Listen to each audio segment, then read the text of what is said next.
The boss is on the left. Daniel Duan is on the right. Both these players 9-2-1. And we might have a bit of a drawn-out match here between the two as green-white aggro and black-white control can take some time. A lot of interaction between the two. Black-white deck, a fairly popular deck pre-rotation. Well, I was a huge fan. And the legendary angel package, so forth, I think has gotten a little bit better now that Reflector Mage is not as prevalent as it once was. A Thraben Inspector there for the boss, along with the clue token. For Duan, it is a Forsaken Sanctuary that turn. The previous turn was a Shambling Vent. Very classic black-white control opening. Here is an energy for the boss.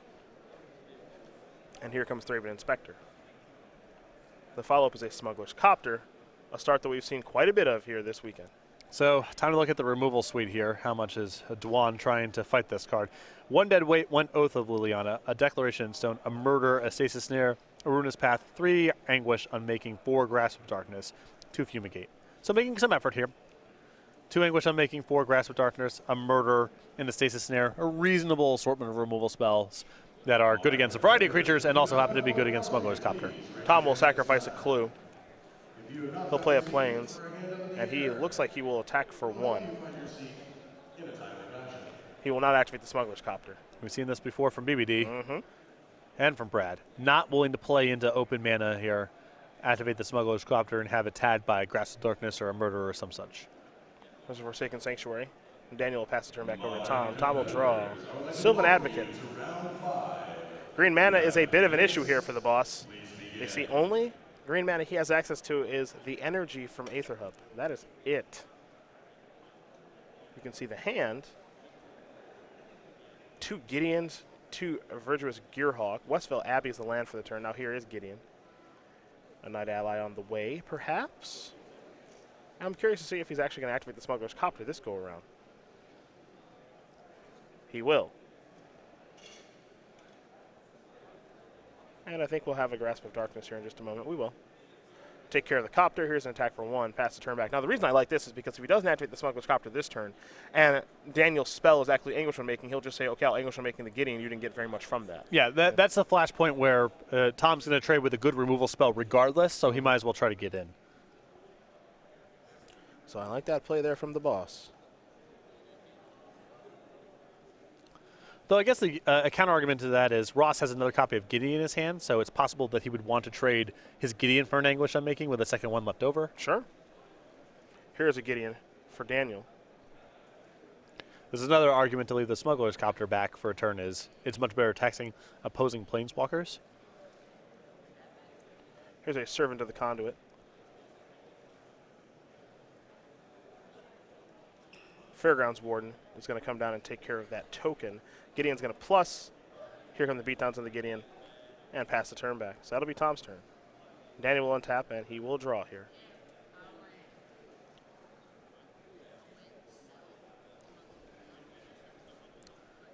Three copies of Black-White Control into day number 2, for those of you curious. Plains. Kalidas is here now. Always a very good card against creature-based decks if it gets to live. 3rd Gearhawk to draw.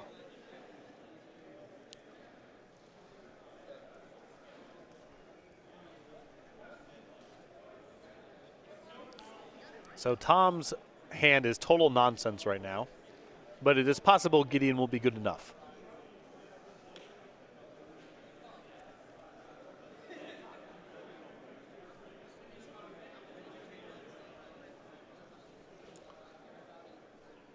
With the Blossoming Defense in hand, I wonder if he's contemplating an attack with the Knight token as well.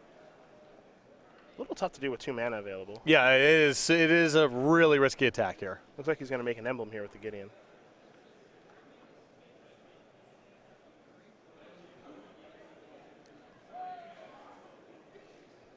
Conduit. Use the energy to get 2 more energy. And now he will pass the turn back. This is pretty tough. If Duan has something like a Fumigate here, it's a heck of a turn. Ross still has a Gideon left over, handful of cards. It's definitely bad. Yeah. Don't get me wrong. It's not great, but I think Ross needs to just be casting something. His hand's just choked because he can't cast a whole lot right now.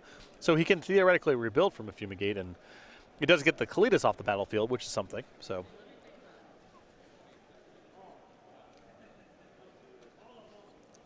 Swamp for the turn. 6 mana. There's Noxious Gearhulk. That'll take care of the Servant. It'll get exiled. That means the zombie's on the way here, and also Daniel will gain a little bit of life. New card, previewed by Luis Scott Vargas over at channelfloorball.com. I know this one was a pretty big deal. I'm trying to still kind of figure out what the best Gearhulks are. well, this is the type of card that's custom built for a one-of in black-white control. Yeah. It's all about doing this kind of stuff. Drag the game out and then win with good 2-for-1s.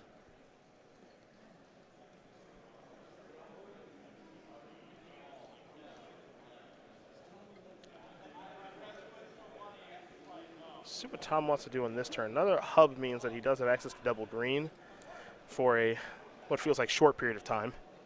Not a very long one. He does have the option now of casting the Virtuous Gearhulk and loading up on Gideon if he's feeling so inclined. Mm-hmm. Looks like he's going a different way.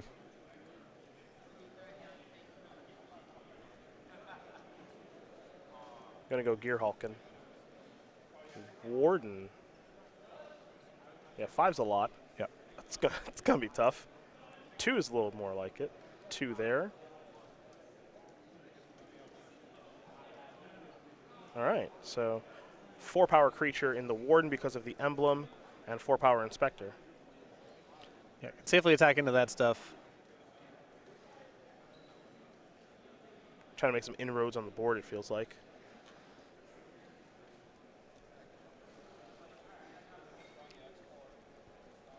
Kind of wants to get a second attacker going here to play through Kalitas triggers.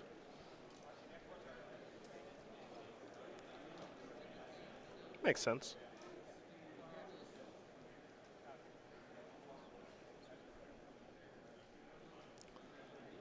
Gearhulk looks like it's going to block.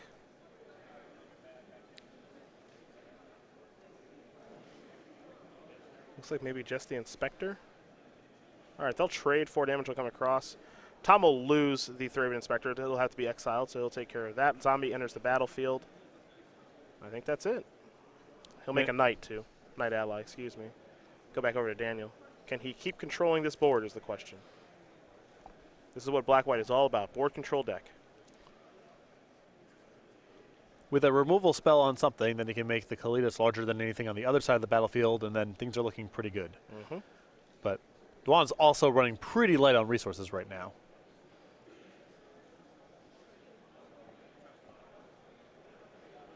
Declaration in Stone. Murder. Good looking turn. Yep, I've seen worse. Zombie.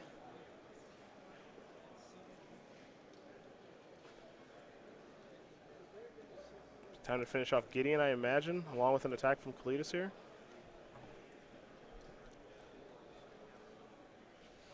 Yep. This is the power of Kalitas right here. If it lives, it is very, very good. Dominating against creature-based decks. Mm-hmm. The question is just if it will live or not. Force the draw there for Tom.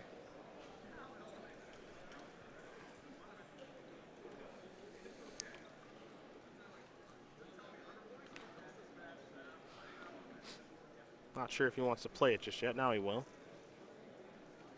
There's Sylvan Advocate. Just got to figure out how he wants to tap for this. A little sloppy here from Tom.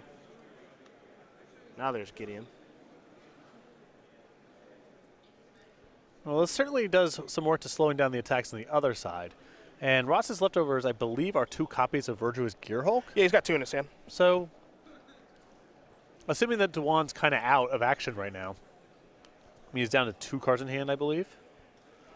2 cards in hand, Shambling Vent amongst the lands, Kalitas plus the mana, and plenty of zombies to activate, so. Interesting spot here for sure.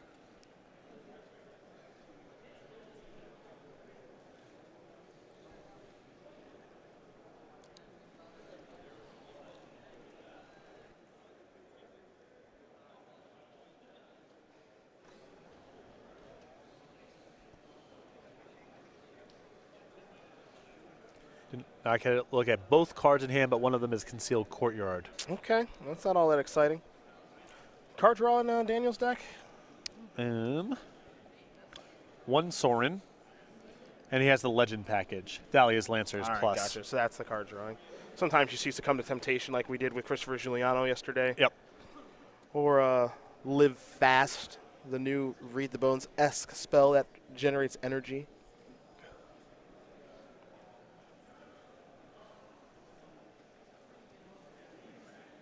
Time to get aggressive, maybe? Or that Advocate right now is a 5/6. It is not a 4/5. 4/5 when there are 6 lands on the battlefield, but there's a Gideon emblem. Concealed Courtyard will be the land, and just simply pass the turn back. Yeah, I can't imagine there is much headway to be made by an attack there on the Gideon because it has to involve getting Kalidas involved. And once Kalidas is involved, Duan has a lot of eggs in that basket right now. So It's about the only basket there is. Right. I'll make another Night Ally. Fortified Village, maybe. Yes. and if nothing's going on, he can play the Westvale Abbey game too. We've seen this come up in some of the slower matchups. Black-White doesn't have the best of answers to that card. Kalidas will sacrifice a zombie. So now it's a 5/6.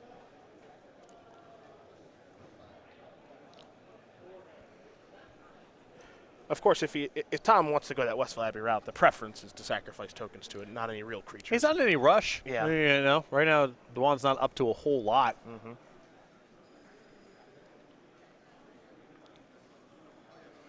But things do change if he does find maybe Thalia's Lancers or pieces of that package. Yeah, it does put some pressure on Tom to get the ball rolling a little bit here. But Duan's likely to have to go to, if he draws one of his big cards, it's probably only impactful over the course of several turns, and Tom has the time to adapt.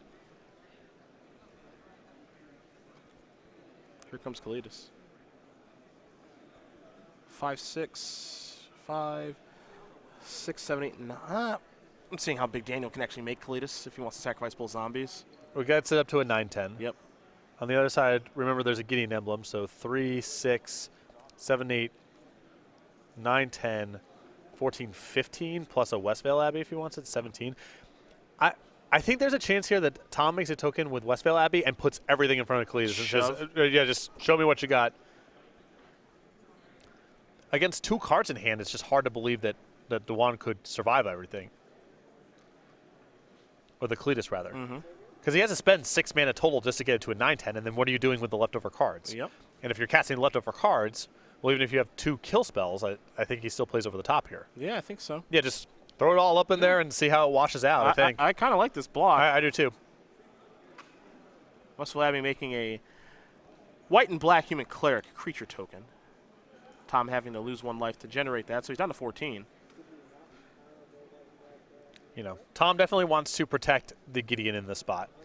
He doesn't want to be chump blocking the Kalidas because then that's generating more zombies, and that's no good. It doesn't get you anywhere. So now this is the third option, and based on the cards in hand, amount of mana available, number of zombies in play, this block looks pretty good to me. Yep. I mean, maybe Tom gets blown out by some weird mixture of cards, but you got to see it at least. Show me what you got, basically. Which, I'm with you. I'm totally cool with that. Yeah, just Looks like Daniel's going to order some blockers here. And now he might have to start sacrificing some zombies. Maybe Grasp of Darkness gets involved. We'll see. But even the Sylvan Advocate's up front, and Grasp doesn't even touch that really. Yep. It's a 5/6 right now, so it's still way more than enough to kill the Kalidas. If it's Grasp and sacrifice 2 zombies, and that's one of the better things you can imagine doing. 2 zombies will be sacrificed. There's Grasp. So it's down to a 1 power creature.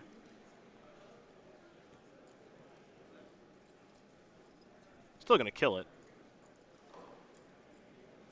Yeah, Duan gets to clear out some stuff here, and Yeah. he's going to get the Sylvan Advocate off the battlefield. Yep. I think he's going to kill, 2 creatures, so he'll have 2 zombies left over. But now Tom gets to start attacking. Now it's 1 card in hand against Gideon, a better battlefield, a Westvale Abbey, a Gideon emblem. Oh, and those I haven't even talked about what's in the hand yet. those Gear Hulks. We haven't even worried about that I yet. don't want you to forget about those.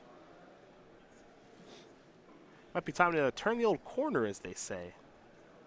I'm interested to see what Duan's follow-up is, because that attack seemed like the only thing keeping Duan in the game was the Kalidas. It also makes a lot of his draws over the long term very impactful, because every removal spell gets converted into a zombie and then more complexity on the battlefield. And now it's just some zombies against stuff that's way better than some zombies. I think a gear hall came down. Not quite sure where it went. There it is. I see it now. Some blocks. And see, here's the tough part, right? Okay, so an exchange we made, a bunch of damage is going to be dealt. If Daniel's play is Fumigate, totally fine. Yeah, that is fine. That's like the best thing that he can do right now to catch up, is to say, okay, I'll kill all your creatures. Doesn't really matter much when there's a Gideon out there. And a Westvale Abbey. Yep. Bunch of mana, Thalia's Lancers.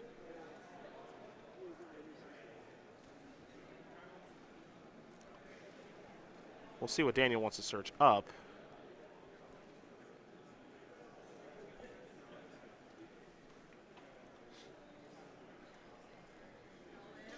Get a long look through the deck. The legendary creatures, as far as options are concerned. He has one Thalia, one Archangel Avacyn, 3 Kalidas, and 1 Eiley, Eternal Pilgrim. So he's not doing the Bruna Gisela thing. Another Cletus.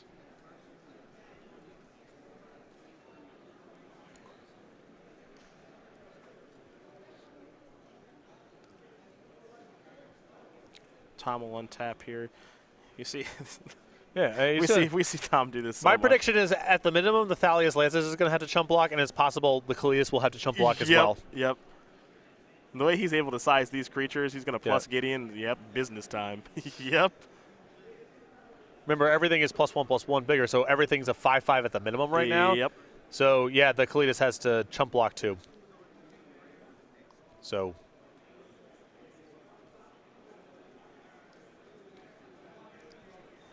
Yeah, this is just, I mean, these things are just too huge. Yeah.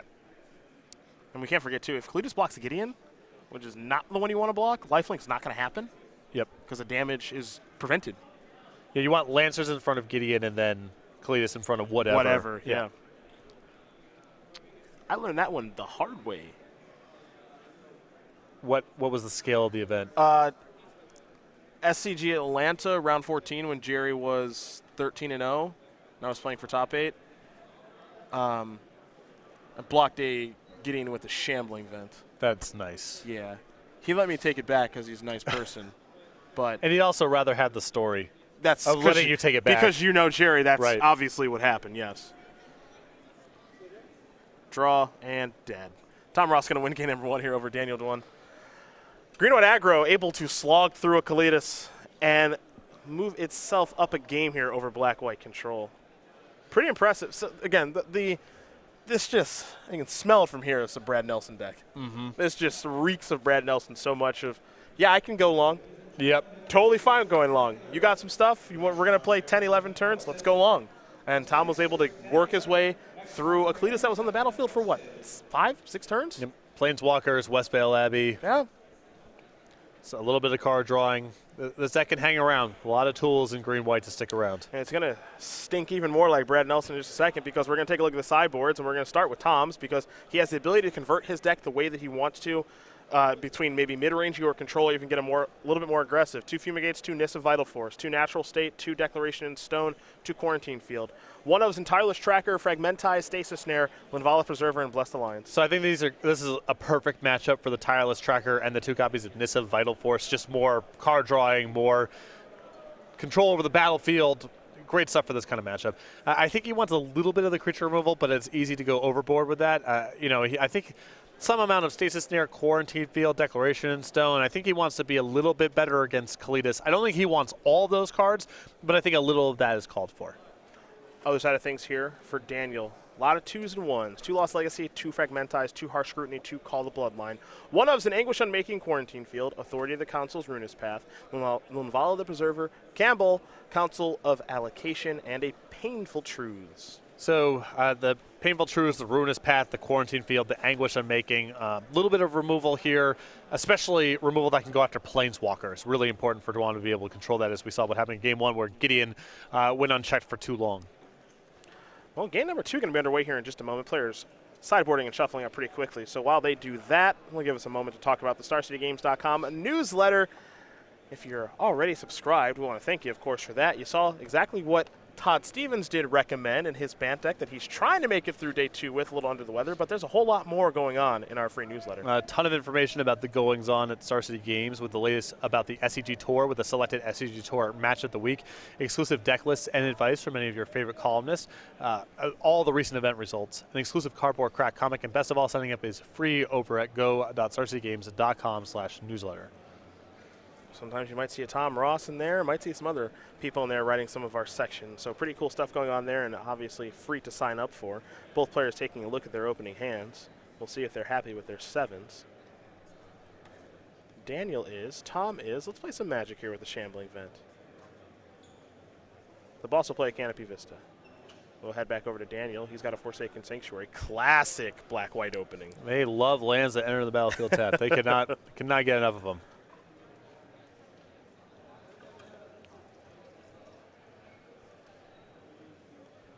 Tom with the Plains. He's got a play. It's a Copter. Pass that turn back. Over to Daniel. We'll go.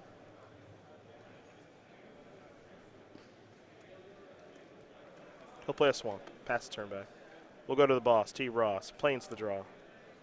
Flooding out a little to start it, looks like.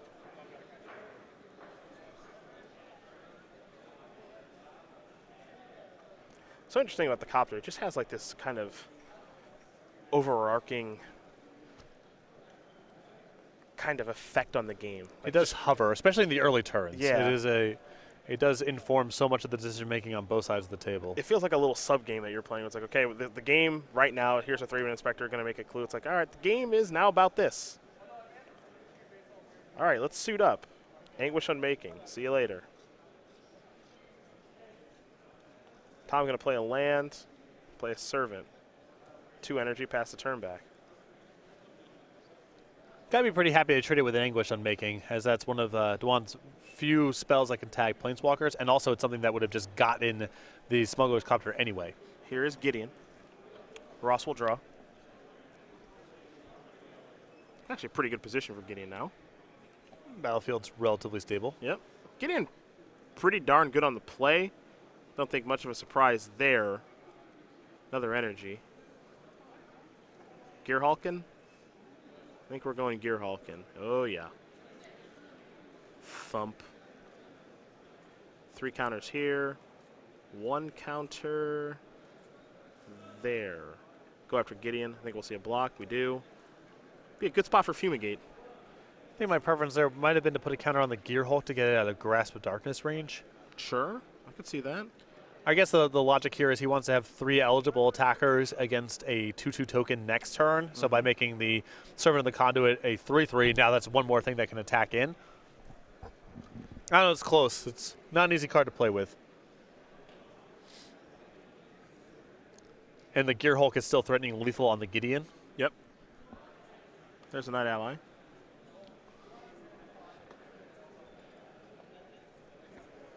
Hey, land there's the battlefield tap there in Forsaken Sanctuary, and Daniel will pass the turn back over to Tom. Tom will untap.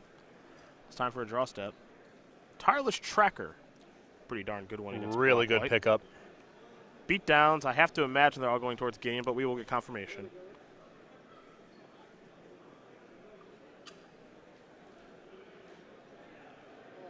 They're all going to Gideon. Gideon down. Follow up. Tracker. Clue. That'll be 2 clues now. Pass that turn back. Any Fumigates to be had? Be a pretty good spot for one. I feel like black-white control has to try very hard to do a thing that isn't that powerful. It feels like it in these games. Like, what happens when you miss your first 4 land, any of your first 5 land drops? Well, that's the game. Here's Noxious Gearhulk. This one is pretty powerful. We'll take care of the tracker. Tom will draw a card now. With Tireless Tracker, you just don't have to try hard. Yeah. Just play Magic and it works. That's actually a pretty good way to look at that. You're already going to play lands anyway, Yeah, right? I'm already doing that. Yeah. It's just kind of an added benefit that I'm already doing this thing. Tom going to sacrifice a clue.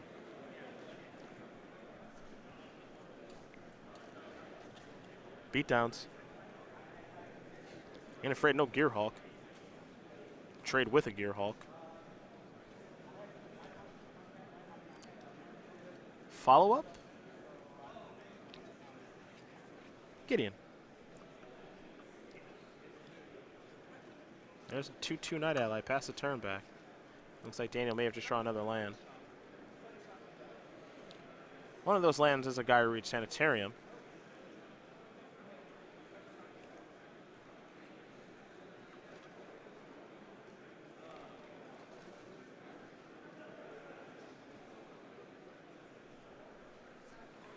And now here's Linvala. Now that's a good card. Sure. And that'll gain 5 life as well. See if she can stabilize some things here. There'll be a 3/3 Angels brought along as well.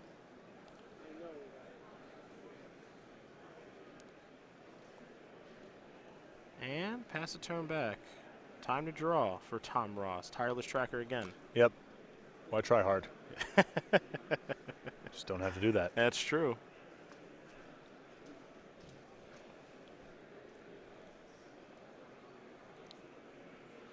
Gideon Emblem. Saw Tom go to this game 1 a little bit early. It has to do this to be able to make any attack this turn. Yep.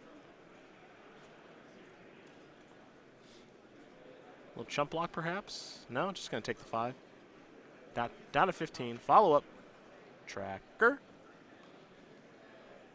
Land. Get a clue.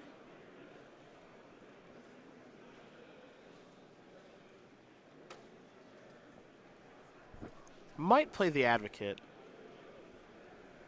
The interesting thing here is, if you want to keep going onto the battlefield, and he'll start by drawing a card to get some more information. Blossoming Defense, he might want to hold back now. And now it's pretty attractive, I think, to just wait a turn on it. Before Advocate or nothing, I could see just saying Advocate, and if we get swept, whatever, I've still got some cards in hand of Thraben Inspector to rebuild with. Mm-hmm. But now that Duan has such an incentive here to try to kill the Tireless Tracker. And now he can leave a mana open. Yeah, this is beautiful. Inspector. Yeah, that's not bad. Again, it kind of keeps feeling it boils down in this particular matchup to Fumigate. Like last game, Fumigate wouldn't have been good enough. Yep. This game, Fumigate would be very attractive. Yeah, but Tom still has some leftovers to work with here, even if he got hit by it. It would be good. Oh, yeah, well, Green-White doesn't run out of cards. Ruinous Path. Well, any Blossoming Defenses to be had. Yeah, I think Tom's probably wondering what the follow-up is here because why not go all the way up? Yeah, why not just Awaken? Yep. Sure. All right, especially with a Shambling Vet in play. I mean, Yeah. that's pretty attractive. Declaration in Stone. Don't mind more clues. Yeah, now Duan kind of needs to turn the game into a damage race because now the card advantage game is kind of sunk. Yeah, I think if you're Daniel, you got to start attacking in the air. Yes, absolutely. Maybe with both. I think I like this a lot. Yeah, I don't know if this is a winning line, but all the plays that have led up to this spot have suggested this is the path he needs to take. More turns for him right now is bad. Right. Just 5. The reason I want to attack with both in that instance is because that 3/3 on defense ain't doing nothing. Right. Tom's creatures are way too big. It's just a chump blocker.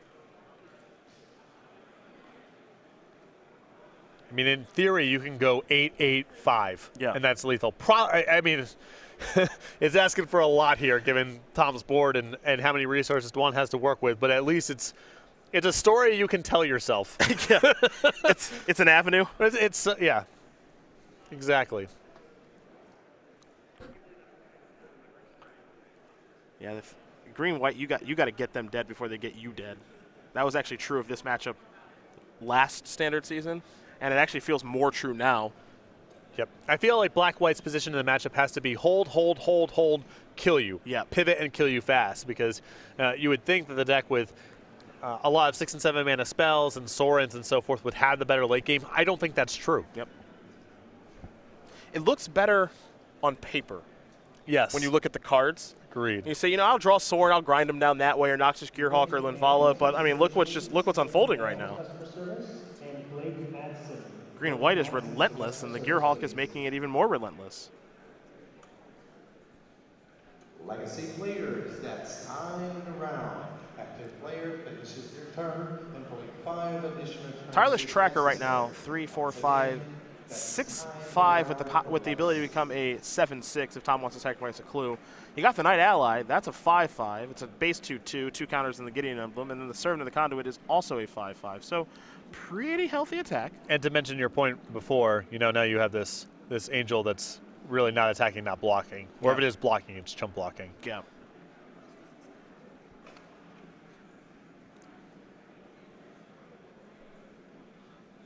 Might be double chump territory. You might see a double block here. I think this is a trade, right?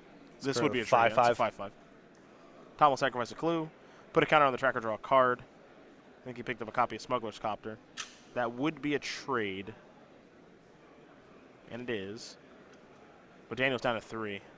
So, Fumigate? And then beat the clues and the emblem over a long game? Look, no one said it'd be easy.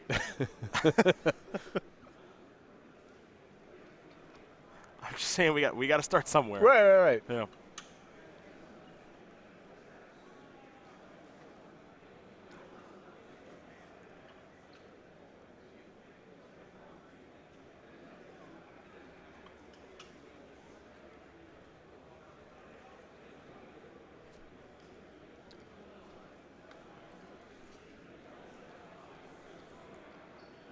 Just going to pass, then follow on D along with Shambling Vent.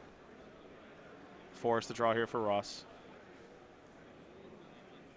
Sack a clue, draw a card. Tracker's larger. Canopy Vista, not all that attractive. Play that, though, for the land for the turn. Get another clue. Sack a clue, draw a card. Up to 5 counters. Hiya. Aether Hub.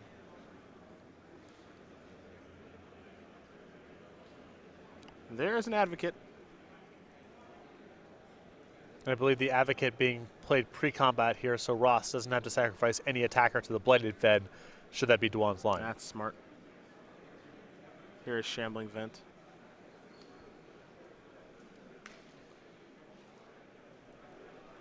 Linvala looks like it's going to jump in front of the Gearhulk. Shambling Vent's going to jump in front of looks like the Knight Ally, and then there might be just a removal spell on the tracker here in just a moment. A murderer or something. Yeah. Well, there better be. Stasis Snare, sure. Bang. That's good.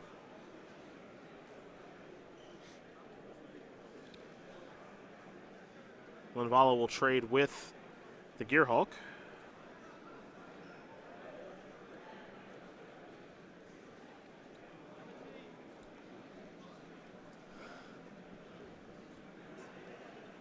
Next up, if there is a next up.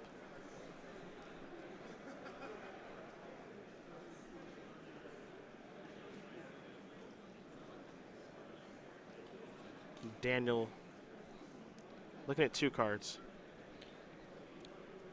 The Smuggler's Copter is not lethal, but the other threats are. Yep. Shambling Vent is in hand here for Daniel. Just not quite sure what else. Shuffling between 2 cards.